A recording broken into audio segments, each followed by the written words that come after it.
بسم اللہ الرحمن الرحیم۔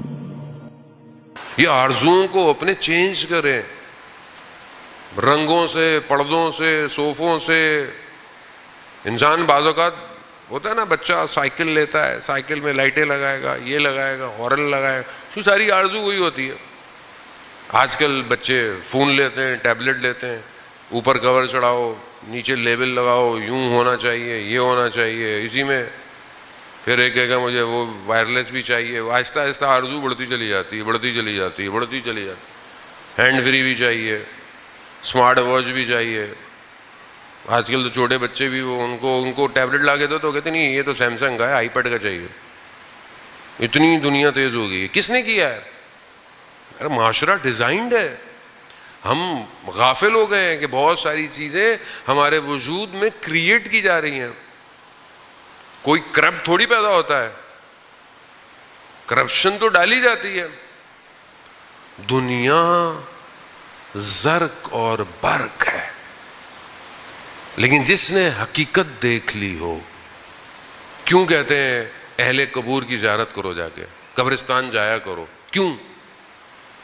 جتنے ہم قبرستان جا کر سلام پڑھتے ہیں، اس میں ایک سلام یہ بھی ہے کہ السلام علیکم یا اہل القبور، یعنی سلام ہو آپ پر کہ جو جا چکے ہیں، میں بھی بہت جلدی آپ کے پاس آنے والا ہوں۔ جب آدمی قبر کی طرف متوجہ ہوتا ہے نا، تو پھر دنیا کی زرق برق کم ہونا شروع ہو جاتی ہے۔ آدمی گناہ کرتے وقت سوچتا ہے کہ میں کس لیے گناہ کروں، میں کس کے لیے یہ غلطی کروں؟ اگر آخرت نہ ہو زندگی میں، جس کی یہ آرزو ہو کہ میں آخرت میں بہشت جاؤں گا، بہت اچھی بات ہے، بہت بہترین ہے۔ لیکن کسی کی یہ آرزو ہو کہ میں اکیلا بہشت نہیں جاؤں گا، میں 100 لوگوں کو بہشت لے کے جاؤں گا، کیا بہترین آرزو ہے۔ ایک جوان شہید ہوا اور اس کی شہادت کے بعد ایک عالم دین ان کے گھر گئے، شہداء کے پاس۔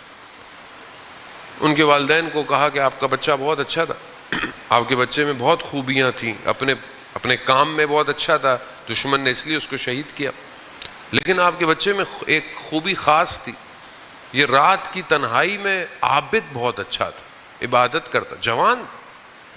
اور پھر فرماتے ہیں کہ قیامت میں کچھ لوگ ایسے ہوں گے جن کے وجود سے نور نکلے گا، روشنی، اور اس نور میں کئی لوگ قیامت میں، کیونکہ آپ کو پتہ سورج نہیں ہے، اندھیرا ہے، ظلمات ہے، حسرت ہے، اس نور میں کئی لوگ راستہ طے کریں گے۔ کہا آپ کا بیٹا ان میں سے ایک ہے۔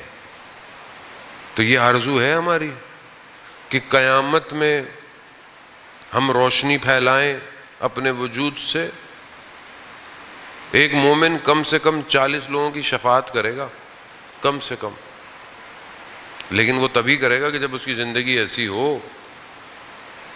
ہم تو یہاں پہ جنت جانے نہیں دیتے، ہمارا بس چلے تو ہم تو جنت میں کسی کو نہ جانے دیں۔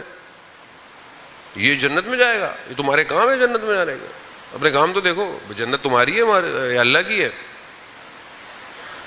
ہم تو مجلس میں کوئی بیچارہ آخر میں آ جائے تو اس کی کھال وال اتارنا شروع کر دیتے ہیں۔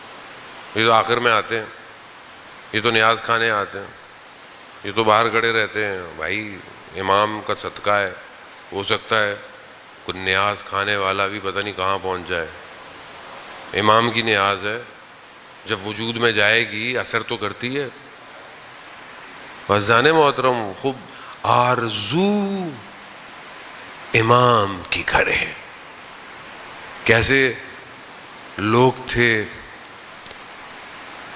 ایک شہر تھا شیراز کے قریب، وہاں 8 جوان تھے، اور وہ قریب پہاڑی پہ جا کے ہر جمعے کو جو ہے وہ دعا پڑھتے تھے، اور ان میں سے کوئی ایک کچھ کھانا پینا لے آتا تھا اور امام کو یاد کرتے تھے۔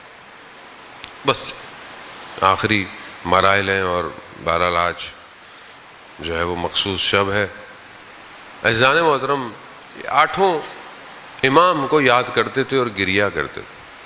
ایک دن یہ اسی پہاڑی پہ دیکھا کوئی اور ایک شخص بہت معتبر، دیکھنے میں بہت باوقار ان کے ساتھ آگے بیٹھ گیا، دعائیں پڑھ رہے تھے، ان کا میں بھی دعا پڑھتا ہوں، کہا پڑھیے۔ پھر اس نے کہا کہ آج یہ جو کھانا ہے میری طرف سے، کھانا دیا۔ تو انہوں نے پوچھا کہ آپ کون ہیں؟ ہم نے آپ کو پہلے کبھی دیکھا نہیں۔